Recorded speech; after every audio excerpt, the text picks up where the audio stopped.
avez vu Shalom, dès que la parole lui fait du bien, il crie au secours. C'est quelque chose qui se passe en lui. Eh bien, chrétiens et chrétiennes, que lorsque la parole nous parle, lorsqu'elle nous fait du bien, alors exprimons notre joie en disant Amen, béni soit Dieu. Hein, je vous encourage à dire Amen, c'est quelque chose de bon, béni soit Dieu.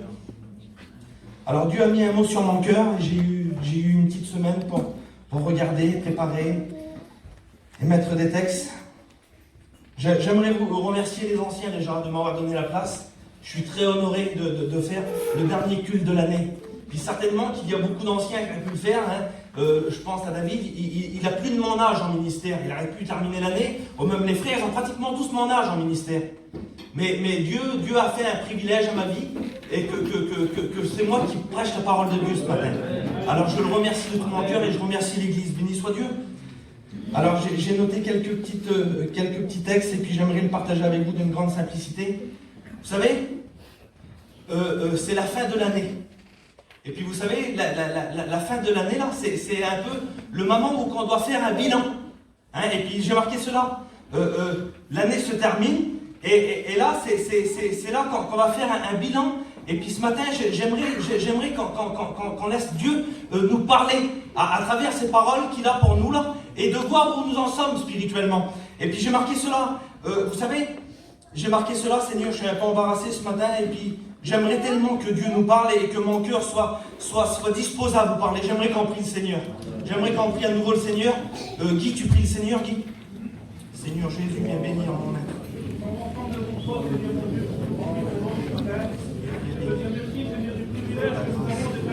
Ta parole, Seigneur, toi, sur tes amis, tu vas nous apporter ta parole, tu parles à travers lui, tu transmets ta méditation.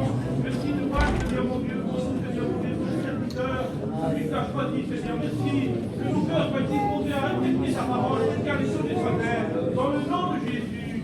Amen. Ce matin, voulez-vous qu'on le laisse parler à lui? C'est l'intérêt de la réunion, il faut que c'est lui qui nous parle.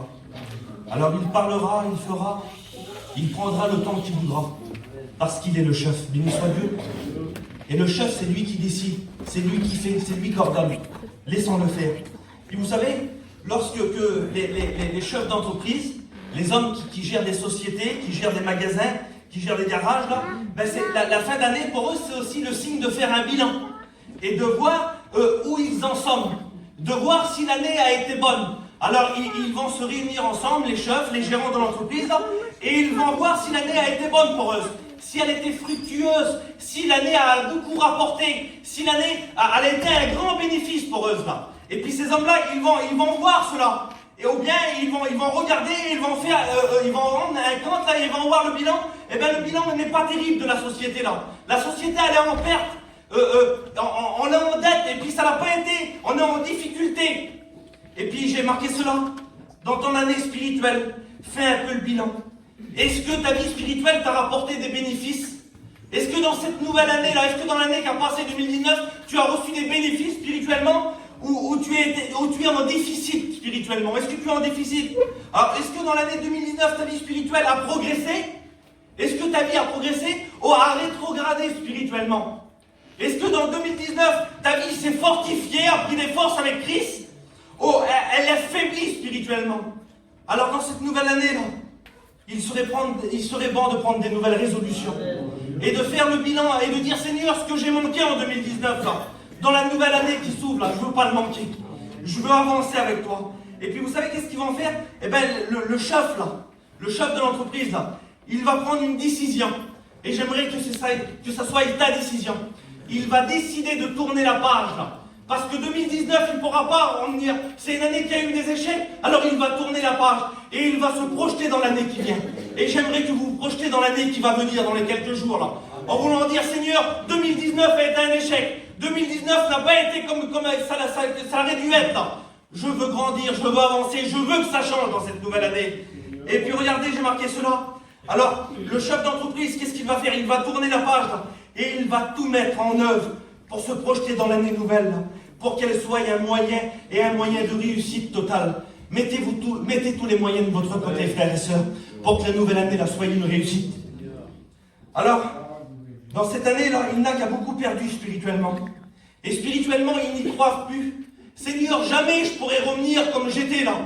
J'ai plus d'espérance. Je peux plus, j'ai trop perdu. Ben laisse-moi te dire dans le livre de Jérémie 29 et verset 17, il y a de l'espérance pour ton avenir. Il y a de l'espérance pour ta nouvelle année. Ton année 2019 a été un échec. Il y a de l'espérance pour l'année qui s'ouvre devant toi, parce que c'est pas un homme qui le dit, c'est Dieu qui le dit. Béni soit Dieu. Alors, Dieu te dit, tourne la page de 2019 et regarde vers 2020, parce qu'il y a de l'espérance encore pour toi. Béni soit Dieu. Alors tu veux que ta vie grandisse, prospère, avance, progresse. Alors ne fais pas comme tu as fait dans l'année qui a passé. Ne fais pas comme tu as fait peut-être avec de la négligence, avec un peu de retenue, un peu de laisser-aller. Ne fais pas comme ça, non. Écoute la parole de Dieu ce matin, qui te dira comment préparer cette nouvelle année, qui te donnera les bons conseils pour commencer cette année de la meilleure des manières, et que tu en tires un grand bénéfice, pour que tu sois richement béni. Béni soit Dieu. Alors êtes-vous prêts ce matin à se projeter dans la nouvelle année? Êtes-vous prêts? Béni soit Dieu. Alors j'aimerais vous parler de cela ce matin. La parole de Dieu va être très simple. Dieu a mis ce mot sur mon cœur et j'aimerais vous le transmettre avec une grande simplicité. Comme vous et moi, je pense, moi c'était mon cas, et puis lorsque vous étiez enfant, je pense que c'était la même chose. On avait tous un exemple, on avait tous un modèle. On avait tous un idole à qui on voulait ressembler. Alors, on s'imaginait, Seigneur, je voudrais être comme lui, moi, je vais être comme ça, je veux lui ressembler, je veux faire ça. Et puis vous savez, à mon époque, moi, j'ai toujours aimé le ballon. J'étais tout petit, j'aimais le ballon, je me rappelle, j'avais 6, 7 ans, 8 ans. J'allais avec son père à Teddy, avec mon oncle. Quand il allait dans les stades, j'allais avec lui, parce que mon père, lui, il n'allait pas dans les stades, il n'aimait pas ça. Alors j'allais avec son père à Teddy, et puis tout petit, j'allais voir les joueurs de ballon. C'était ma vie, j'aimais ça. Et puis, je me souviens d'un joueur de ballon, et puis, vous savez, aujourd'hui, on pose la question à un petit, comme qui tu voudrais jouer, toi? C'est Messi, Ronaldo ou Mbappé qui reçoit. Mais moi, à mon époque, c'était pas ces joueurs-là. En 94-95, moi, ma meilleure équipe, c'était Nantes. C'était le FC Nantes. Et elle était imbattable. Saison merveilleuse. 38 matchs, une seule défaite. Et puis là, parmi cette équipe-là, il y avait des joueurs, je pourrais vous citer pratiquement toute l'équipe, là, en vérité. Alors, il y avait Wedek, Pedros, Loco, et puis tous ces joueurs-là. Et puis, il y en a un qui se détachait, moi.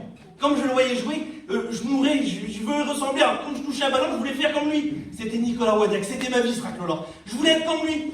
Et puis, les années ont passé, et puis les joueurs ont évolué, et puis Wedek, je l'ai mis un petit peu de côté, là.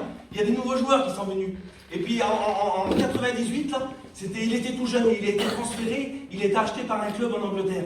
C'était Thierry Henry. Ce racle-là, je le regardais jouer. Comme je jouais au ballon, je voulais faire comme lui. Parce que c'était mon idole, je voulais lui ressembler, là. Et puis, un temps est passé, et puis les choses ont évolué, et puis j'ai commencé à m'intéresser au tennis. Et j'ai vu des joueurs. Et puis j'ai vu ce racle-là, là, comme je le voyais jouer. Quelle classe qu'il avait. Je le voyais jouer, c'était beau à voir. C'était Roger Federer. Comme je jouais au tennis, ben j'étais Roger Federer. Pourtant, je ne savais pas jouer, j'étais lui. Et puis ce racle-là, là, c'est le meilleur. C'était le meilleur pour moi. Et puis il n'y a pas plus fort que lui, là. Et puis on avait tous un idole à qui on voulait ressembler. Et puis dans vos années à vous, certainement, ça remonte. Et puis vous voyez, comme je parle de ça, ma mère, elle me dit, c'était dans Dallas. Elle voulait être la dame de Dallas. C'était son idole. Alors dans Dynasty, elle m'a dit tous ces films-là, là. Mais moi, je n'ai pas connu. Et puis ils avaient leur idole. Chacun avait son idole, là. Et puis, dernièrement, là, vous savez, pour ressembler à notre idole, on est prêt à payer. Il y a des gens qui sont prêts à payer pour ressembler à leur idole. Alors qu'est-ce qu'ils font? Ils allent dans les hôpitaux, ils se font opérer pour pouvoir ressembler un peu, pour avoir un physique comme leur idole. Et on est prêt à tout pour ressembler à notre idole.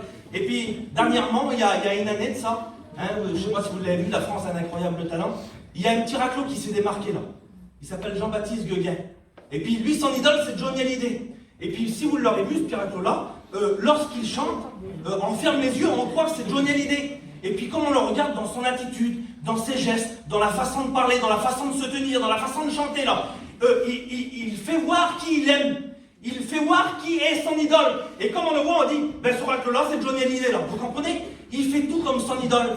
Et puis je me souviens, il y a quelques années, on était tout petits, il y a un garçon chez nous en Bretagne, il s'appelle Niki, et lorsqu'il commençait à danser dans les amusements là, on se précipitait pour aller le voir. Parce que ce garçon-là, lui, il aimait Michael Jackson, et comme il dansait, c'était incroyable. C'était incroyable. Alors on allait tous le voir là. Et puis comme il y avait quelqu'un qui ne l'avait jamais vu, on va voir Nicky là-bas danser. Pourquoi c'est qui Nicky? Toi, tu l'as jamais vu. Ben, si tu le vois danser, c'est Michael Jackson. Pourtant, ce garçon-là, physiquement, il ne ressemblait pas à Michael Jackson. Mais lorsqu'il prenait son attitude, lorsqu'il se mettait à danser, on disait c'est Michael Jackson, ce garçon-là. Alors, j'ai marqué cela. À nous, enfants de Dieu, qui est notre idole à nous? Amen. Spirituellement, qui est notre idole? Qui est mon modèle à moi? À qui je dois ressembler? Est-ce à les gens du monde? Est-ce à les choses du monde? Mais à qui je dois ressembler? Moi, chrétien, j'ai marqué cela. Alors j'ai le livre de Dieu qui est dans les mains. J'ai la parole de Dieu. Et la parole de Dieu, elle m'oriente. Elle me donne un chemin où aller voir, pour pouvoir voir à qui je dois ressembler. Voulez-vous voir à qui on doit ressembler ce matin? Béni soit Dieu. Et puis vous savez, la Bible nous donnera toujours de bons conseils. Elle nous dira toujours quoi faire. Elle nous dira toujours comment faire. Elle nous donnera toujours des réponses. Et puis la réponse à cette question-là, nous la trouvons dans 1 Corinthiens 11 et verset 1. À qui je dois ressembler? À qui je dois ressembler? Qui doit être mon idole? Et la parole de Dieu va me dire cela. Et c'est Paul qui va le déclarer. Il va dire, soyez mes imitateurs, comme moi-même je le suis de Christ. On vient de trouver qui on doit imiter. Paul nous donne la solution. Il dit, ressemblez à Christ. Ressemblez à Jésus. Voilà qui vous devez imiter. Et puis dans cette nouvelle année, si je n'ai pas fait comme tu l'as voulu, Seigneur, dans 2019, dans 2020, je veux te ressembler davantage, Seigneur. Je veux faire comme toi, Seigneur Jésus. Et puis Paul était un homme remarquable, exceptionnel. Mais pourquoi Paul était si spécial? Parce que son idole à lui, parce que son idole, parce que son modèle, son exemple, était un homme exceptionnel. Il était un homme remarquable. Il était incomparable. Il était inégalable qu'il voulait imiter Paul. Pourquoi? Parce que son nom est au-dessus de tous les autres noms. Il n'y a personne qui a ce nom-là. Son nom, c'est Jésus-Christ, le Fils du Dieu vivant. Béni soit Dieu. Et voilà vers qui Paul nous oriente. Vous voulez avoir de la réussite? Imitez Christ. C'est lui qu'il faut imiter. Alors j'ai marqué cela. Et j'aimerais qu'on le lise, ça sera mon texte. Ça sera mon texte. C'est Luc 6 et verset 40. Et la Bible va dire cela. Tout disciple accompli sera comme son maître. Tout disciple accompli. Tout disciple qui est réellement enraciné. J'en ai une. Tout disciple qui est réellement enraciné avec Christ sera comme son maître. Béni soit Dieu. Est-ce que c'est votre désir ce matin? Ressembler à Jésus. Alors j'ai marqué cela. Tout disciple accompli sera comme son maître. Et lorsqu'on regarde dans chaque mot étymologique du mot, tout disciple sera comme son maître, on pourrait faire cette phrase-là, comme on prend les mots grecs. Maintenant, chaque disciple capable deviendra au mérite d'être semblable à Jésus. Voilà le mot, qu'est-ce qu'il veut dire? Quelle beauté! Tout disciple, là, maintenant, chaque disciple capable deviendra au mérite d'être comme Jésus. Alors, on revient au commencement, on revient dans le livre de la Genèse. Genèse 1, verset 26. Dieu, Jésus et le Saint-Esprit vont prendre une décision. Et lorsque la décision va être prise là, Dieu va faire l'annonce. Et il va dire, faisons l'homme à notre image. Quelle beauté! Voilà à qui nous devons ressembler. On doit ressembler à Jésus. À Jésus. Merci mon Seigneur. On doit ressembler à Jésus. Faisons l'homme à notre image, selon notre ressemblance. Quelle beauté, Seigneur Jésus. Quelle belle ressemblance de ressembler à Dieu, ressembler à Jésus. Et lorsqu'on regarde le mot ressemblance, c'est selon notre aspect, selon notre apparence là. Il faut qu'il soit pareil que nous. Voilà le mot, qu'est-ce qu'il veut dire, Seigneur Jésus. Quel beau projet que Dieu avait pour nous. Il voulait qu'on lui ressemble. Et la Bible va dire, 1 Jean 4, verset 17, tel il est Jésus. Tel nous sommes aussi. Quelle beauté. Réellement, Dieu veut qu'on lui ressemble. Béni soit Dieu. Alors depuis le commencement jusqu'à aujourd'hui, Jésus veut qu'on lui ressemble. Il veut que nous fassions comme lui. Il veut qu'il soit notre idole. Béni soit Dieu. Romains 8 et verset 29. Dieu dans son amour là, nous avait prédestinés. Il nous avait prédestinés. Le mot c'était, il avait décidé d'avance. Il fallait qu'on soit à l'image de Jésus. Quelle beauté. C'était dans son amour, c'est ce qu'il avait décidé pour nous là.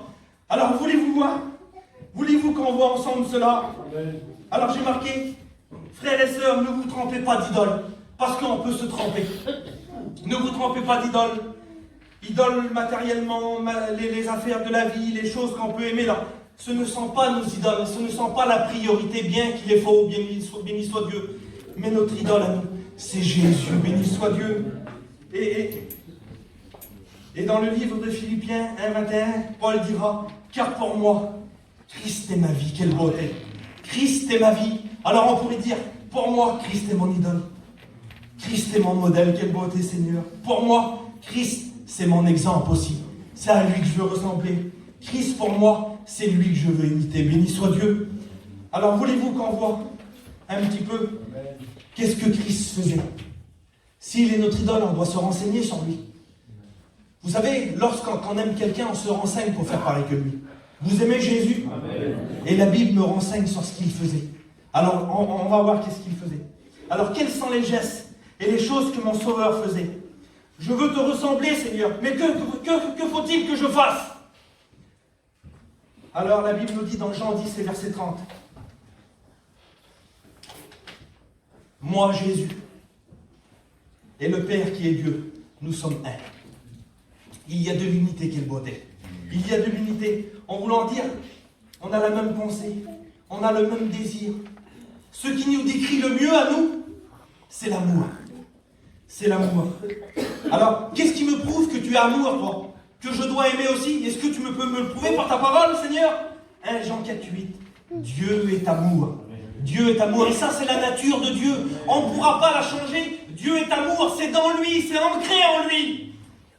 Alors, Dieu, toi, tu es amour. Mais toi, Jésus, est-ce que tu aimes aussi, toi? Dans Marc 10, verset 21, Jésus va regarder le jeune homme riche. Et la Bible nous dit, lorsqu'il va le regarder, il l'aima. Nous voyons que la nature de Jésus est celle de son Père. Il aime aussi.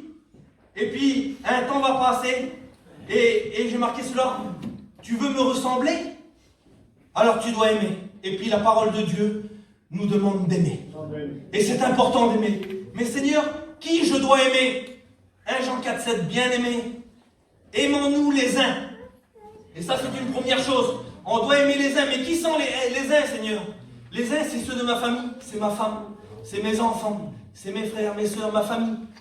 Et puis, vous savez, lorsqu'on aime les uns là, eh bien, il n'y a rien d'extraordinaire à cela. C'est même quelque chose de normal, parce qu'ils font partie de nos familles. Mais la parole de Dieu ne s'arrête pas là, elle va plus loin. Il y a aussi les autres à aimer. Et lorsqu'il y a aussi les autres à aimer, eh bien là, ça devient un peu plus compliqué. Parce que les autres, bien souvent, ce n'est pas toujours ceux qui nous veulent du bien. C'est celui qui me parle dessus. C'est celui qui salit mon témoignage. C'est celui qui me fait du mal. C'est celui qui fait du mal à mes enfants, qui en salit mes enfants. Et eux, je dois les aimer, Seigneur. Mais Seigneur, tu m'en demandes trop, c'est beaucoup trop dur. Mais toi, Seigneur, face à ça, qu'est-ce que tu réponds, toi? Moi, je ne peux pas aimer tout le monde. Mais toi, qu'est-ce que tu fais comme les gens te font du mal? Alors Jésus va nous répondre ça. Tu veux être mon imitateur? Tu veux nous ressembler? Tu veux me suivre? Oui, Seigneur, je veux. Alors, qu'est-ce que tu vas répondre, toi, Seigneur? Matthieu 5, 44. Mais moi, je te dis, aimez vos ennemis. Bénissez ceux qui vous maudissent. Faites du bien à ceux qui vous haïssent, Seigneur, pas Dieu, ce que tu nous demandes, mon Dieu. Priez pour ceux qui vous maltraitent, qui vous persécutent, afin que vous soyez fils de votre Père qui est dans les cieux. Amen. Voilà qu'est-ce que Dieu nous demande. Seigneur Jésus, si j'ai failli en 2019, si j'ai manqué d'amour, je veux plus que ça soit comme ça en 2020. Je veux grandir en amour. Je veux aimer ceux qui me font du mal. Parfois c'est dur, mais les sentiments qu'il y a en toi, Seigneur, je veux qu'ils soient dans ma vie. Béni soit Dieu. Alors frères et sœurs, la Bible nous dit cela. 1 Jean 3, 18. N'aimons point en parole, mais en action. Et quelle importance qu'il y a à cela. N'aimons point en parole. C'est très facile de dire à tout le monde, je t'aime. Vous comprenez? Mais en action, c'est beaucoup plus dur à aller le voir et l'embrasser. C'est beaucoup plus dur, ça. Et puis vous savez, aujourd'hui, c'est très facile de dire je t'aime à une personne. Mais à combien c'est dur de le prouver par une action? Et si Dieu, dans son ciel de gloire, il avait simplement employé des mots, aujourd'hui, on ne serait pas là. S'il aurait dit Zinda, Seigneur, le peuple qui est en bas, il est en train de se mourir là. S'il avait dit seulement ça, eh bien ça n'aurait pas bougé. On serait encore dans notre péché, dans nos offenses, on serait toujours des hommes tristes et sans espérance. Mais à cause que Dieu a tant aimé, alors là, il a prononcé une parole. Alors il se doit de l'accomplir. Qu'est-ce qu'il a fait? Il a envoyé son Fils. Il a mis en action l'amour. Frères et sœurs, dans cette nouvelle année, mettons en action l'amour. Mettons en action l'amour pour nos familles. Mettons en action l'amour pour les étrangers, pour ceux qui sont loin de la maison de Dieu. Mettons notre corps en action. Béni soit Dieu. Alors, il est notre modèle. Aimons comme lui, il aime. Aimons comme lui, il le veut. Béni soit Dieu. Alors, je vais aller un peu plus loin et un peu plus vite. Enfin, vous me laissez un petit peu de temps, hein. Béni soit Dieu. Que faut-il faire encore pour te ressembler, Seigneur? Et puis, en lisant la parole, nous voyons cela. 1 Jean 5, 1 Jean 1, 5. Dieu est la lumière. Dieu est la lumière. Jean 8, 12. Jésus, lui, il va dire « Je suis la lumière du monde ». Alors, nous voyons que notre modèle, que notre exemple, que celui en doit imiter, il éclaire. Et si je veux te ressembler, Seigneur, je dois éclairer aussi. Je dois être une lumière. Mon modèle, il éclaire.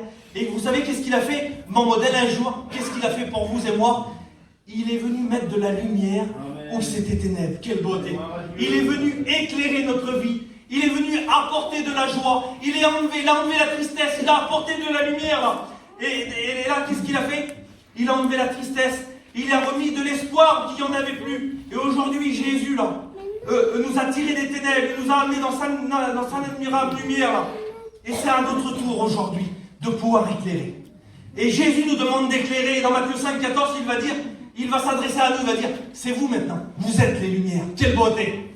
Et le travail de la lumière, c'est d'éclairer, c'est d'apporter de la lumière. Quelle beauté! Jésus, lorsqu'il va passer à Gadara, il va arriver dans un endroit où c'est ténébreux, dans un endroit qu'il n'y a pas de vie, où il y a un jeune garçon qui vit dans les cimetières, dans les sépulcres. Il n'y a plus d'espérance.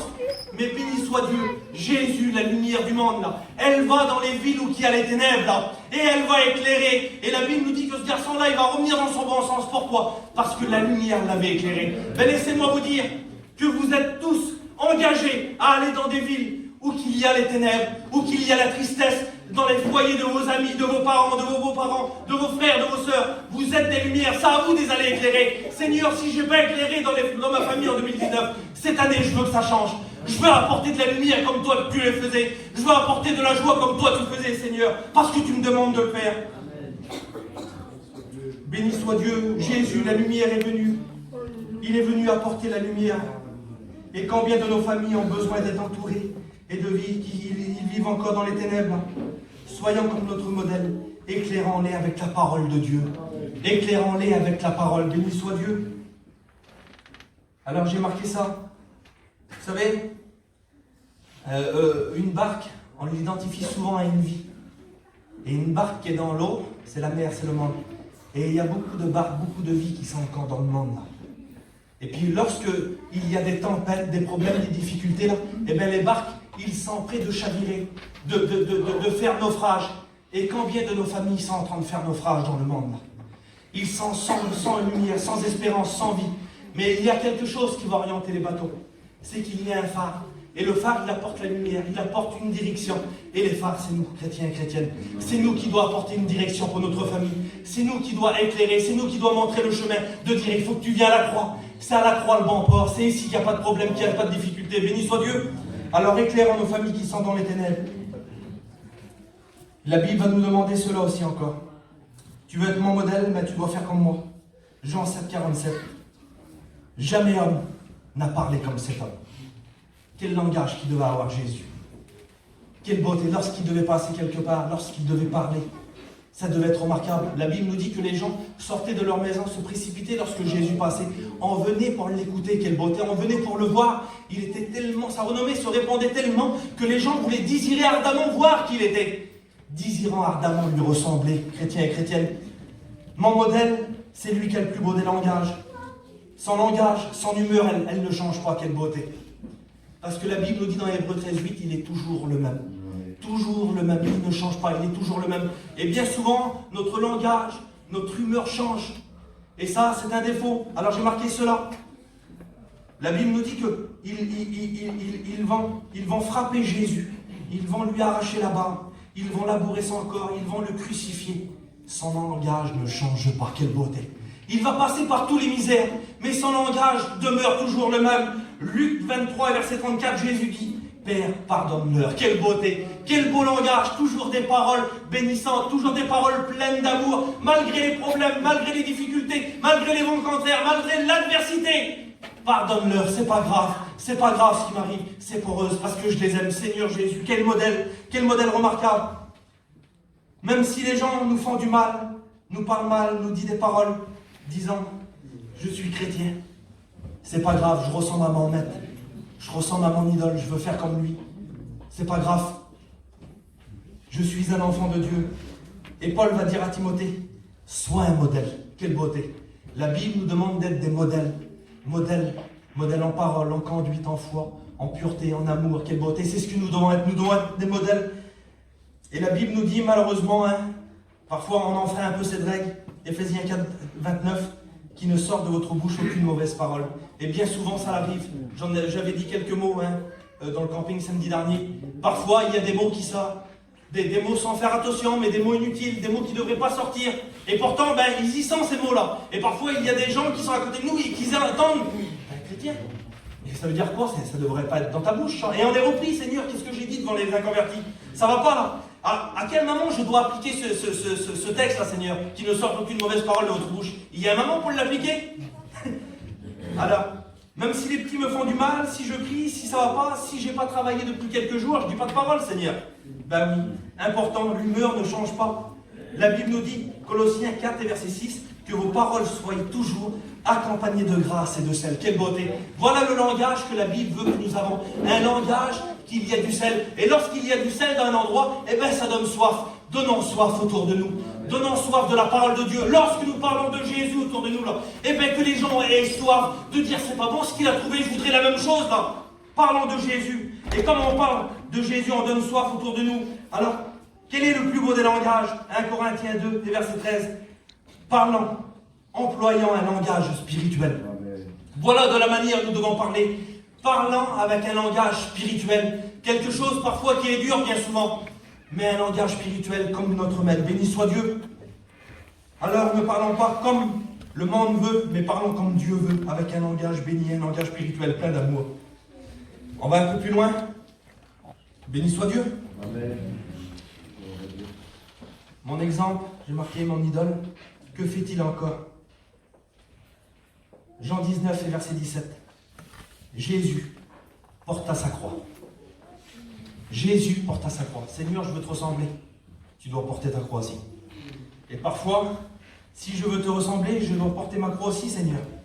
Alors, prouve-moi par ta parole que je dois le faire. Matthieu 16 et verset 24, Jésus dit à ses disciples, si quelqu'un veut venir après moi, qu'il renonce à lui-même, qu'il tire un trait sur sa vie, qu'il renonce à lui-même et qu'il se charge de sa croix.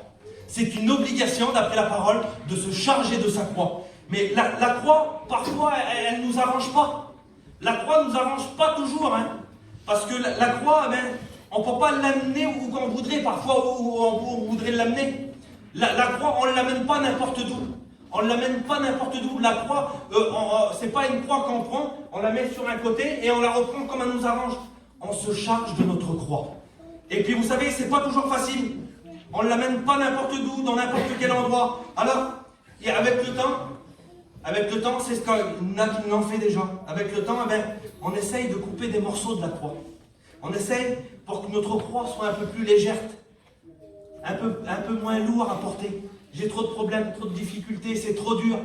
Et puis, il y a trop d'obligations, alors je coupe un peu ma croix pour arranger ma vie d'un autre côté. Et puis, on essaye de trouver des prétextes. Et vous savez, on coupe la croix pour qu'elle soit plus léger. Mais un chrétien léger, ça se permet des écarts aussi. Un chrétien léger se permet des écarts, se permet des petites fantaisies, d'aller à droite, à gauche. Et ça, la croix ne le permet pas. Alors qu'il renonce à tout et il se charge de sa croix. Vous avez vu? Il y avait sur les téléphones dernièrement une petite représentation des hommes qui portent leur croix là, en dessin animé. Ils portent leur croix et on voit des hommes qui portent leur croix et c'est lourd, ils marchent tout doucement. Et il y en a d'autres qui les passent rapidement. Mais pourquoi? Parce que leur croix est coupée, leur croix est plus légère. Alors ils avancent beaucoup plus vite. Mais lorsqu'ils arrivent en face à l'épreuve, dans la petite mise en scène là, il y a une grande fosse, il y a un fossé à traverser. Et si vous voulez, la seule chose qui peut faire passer le problème, la difficulté, les soucis, c'est la croix. Et lorsque l'homme il va venir affligé, fatigué avec sa croix, il va poser sa croix. Et sa croix va passer de l'autre bord et il va pouvoir passer l'épreuve. Mais celui qui avait décidé de faire des fantaisies, de couper sa croix, lorsqu'il va vouloir poser sa croix va être trop petite. Il ne pourra jamais passer l'épreuve. Alors, frères et sœurs, ne coupons pas la croix de notre vie. Ne coupons pas Jésus de notre vie. C'est lui qui nous fera passer de l'autre bord. C'est lui qui nous fera passer nos problèmes, nos difficultés, nos embûches. Parce qu'il s'appelle Jésus. Parce que celui qui a Jésus avec lui, il peut se présenter devant tout. Parce qu'il a le plus fort à ses côtés. Béni soit Dieu. Alors, ne nous permettons pas de faire des fantaisies avec la croix. Mais le véritable disciple fera cela. La Bible nous dit dans Galates 5, verset 24. Car ceux qui sont à Jésus ont crucifié la chair avec ses passions. Béni soit Dieu, on a crucifié les passions de la chair, là, parce qu'on est avec Jésus, parce que c'est notre modèle. Alors le disciple prend la Bible, prend la croix tout entière, même avec ses inconvénients. Ça, c'est ce que nous devons faire. Béni soit Dieu. On continue encore un petit peu, vous m'accordez une dizaine de minutes. Béni soit Dieu, hein, je suis pas là.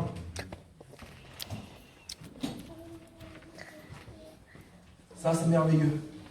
C'est aussi mon modèle qu'il faisait. La Bible dit encore de mon modèle cela. Et là, j'aimerais qu'on voit un point parce que c'était fort sur mon cœur. Et je vais vous lire un texte tout à l'heure. Voilà, béni soit Dieu. Regardez qu'est-ce que la Bible dit de mon modèle. La Bible nous dit dans Marc 14, verset 30. Pierre, il était en train de s'enfoncer dans la mer. Pierre, il était en train de s'enfoncer dans la mer. Il y avait une tempête. Et ça représente un peu votre vie, si vous voulez aller par là. Parfois, il y a des tempêtes, des vents, des adversités qui viennent. Et l'épreuve est tellement grande qu'on s'enfonce tout doucement. Et on s'enfonce dans nos problèmes, on s'enfonce dans nos difficultés là. On s'enfonce dans notre peur, dans notre angoisse, dans l'épouvante. Et puis on se dit, Seigneur, comment je vais m'en sortir? Et ça, c'était notre vie aussi auparavant. On s'enfonçait dans notre misère du monde, là, sans aucune espérance. Et il a fallu une intervention divine pour nous en sortir. Un jour, Jésus s'est dérangé de son ciel de gloire pour pouvoir nous tendre la main.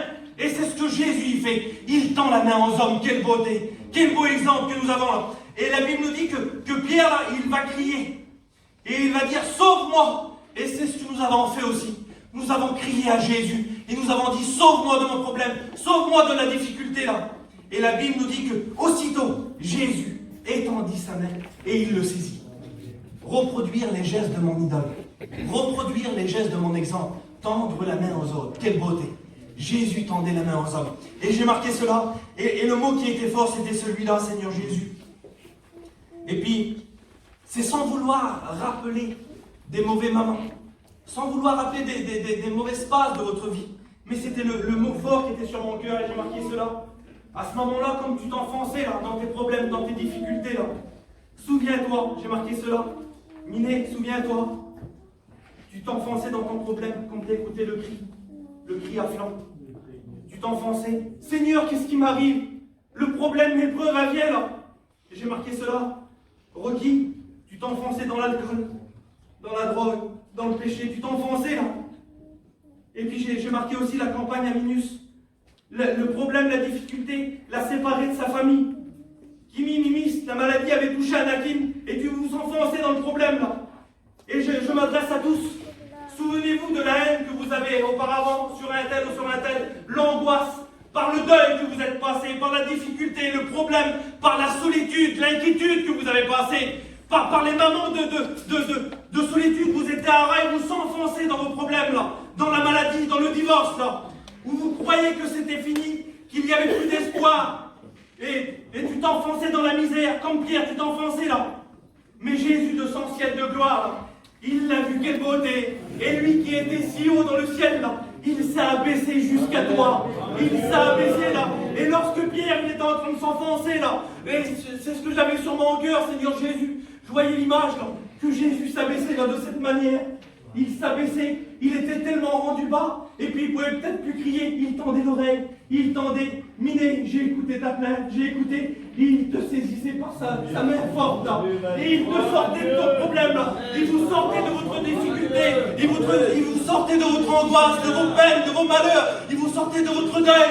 Alors regardez qu'est-ce qu'il disait, Isaïe 41:10, ne crains rien, car je suis avec toi, ne promène pas des regards inquiets, car je suis ton Dieu, je te fortifie, je viens à ton secours, je te soutiens de ma droite triomphante. Et la droite triomphante de Dieu, c'est Jésus.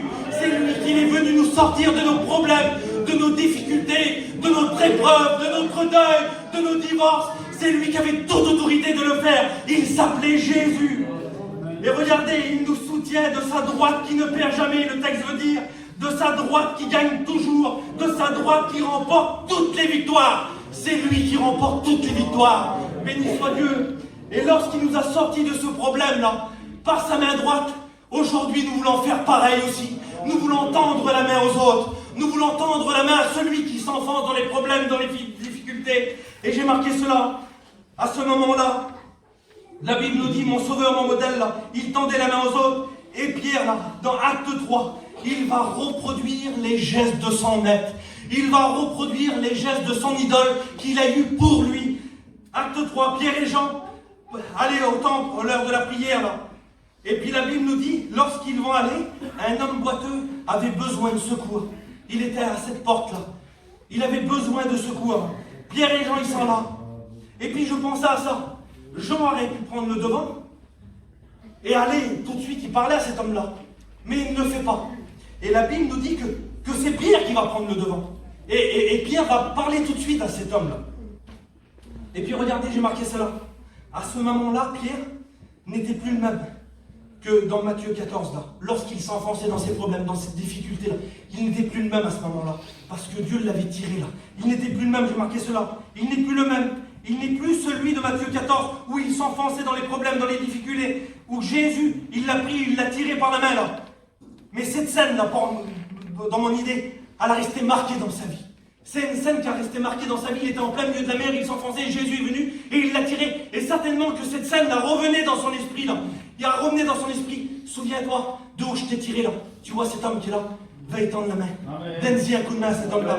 Et la Bible nous dit, regardez qu'est-ce qu'il va faire. Il n'est plus le même. Acte 2, il reçoit le Saint-Esprit de force. Acte 2, 37, il prêche, 3000 âmes se convertissent. Ils ont le cœur transpercé. Acte 3, il pense certainement à la scène et elle revient dans son esprit. Quand tu t'enfonçais, heureusement que Jésus était là, il t'avait tendu la main. Et pour t'en sortir là, j'ai marqué cela, il t'a sorti du problème, difficulté. Et il va dire ça à cet homme. Je n'ai ni argent, je n'ai ni or, mais ce que j'ai, au nom de Jésus, je te le donne. Et la Bible nous dit, il le prend par la main. Quelle beauté! Il le prend par la main. Il reproduit les gestes de son idole. La Bible nous demande de reproduire les gestes de notre idole. C'est de le prendre par la main. Béni soit Dieu. Prendre par la main ceux qui sont autour de nous. Reproduire les gestes que Jésus a fait. Souvenez-vous, tout disciple accompli sera comme son maître. Tout disciple accompli reproduit les gestes de son maître. Et c'est ce que nous devons faire. Alors Jude va dire cela. Jude va dire, sauvez-en d'autres en les arrachant du feu. Mais comment on fait pour arracher une personne du feu? On le prend, on le tire. C'est par la main, on prend les gens par la main pour les arracher du feu. Béni soit Dieu. Alors nous devons faire comme Jésus, tendre la main aux autres. Béni soit Dieu. Et j'ai un dernier exemple pour vous. Et puis je termine. Et puis des exemples, on pourrait en prendre plein. Mais c'est le dernier que j'ai choisi. Qu'est-ce que mon modèle faisait encore? Et nous voyons que Jésus, avant de faire des choix très importants pour la suite des choses, j'aimerais vous dire, avant de rentrer dans 2020, faites ce qu'il a fait pour la suite des choses. La Bible nous dit dans Luc 6 et verset 12, Jésus se mit sur la montagne et il passa toute la nuit à prier.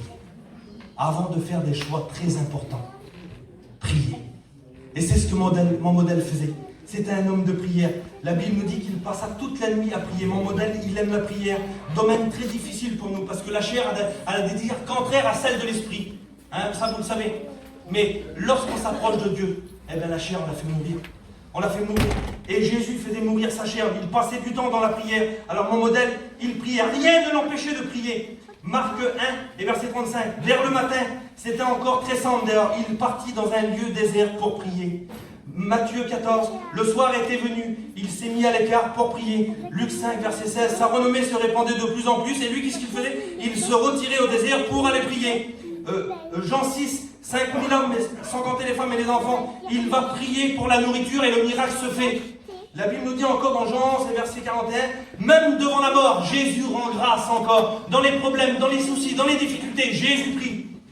Jean 17 et verset 15, Jésus prie Dieu pour nous préserver du mal à nous. Quelle beauté! Il prie pour nous, priant pour nos frères et nos sœurs aussi.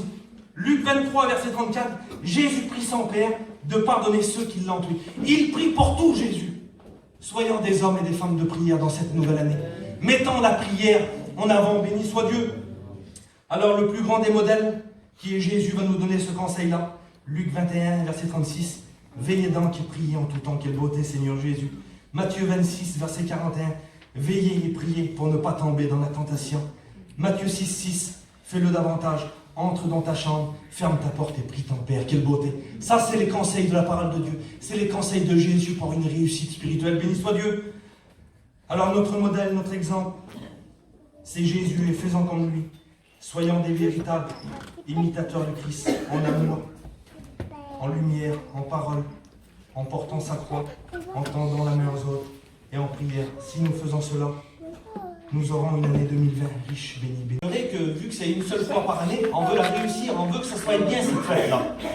Et il semblerait que les réunions, on en a constamment. Alors c'est quelque chose d'un peu plus banal que les fêtes de Noël.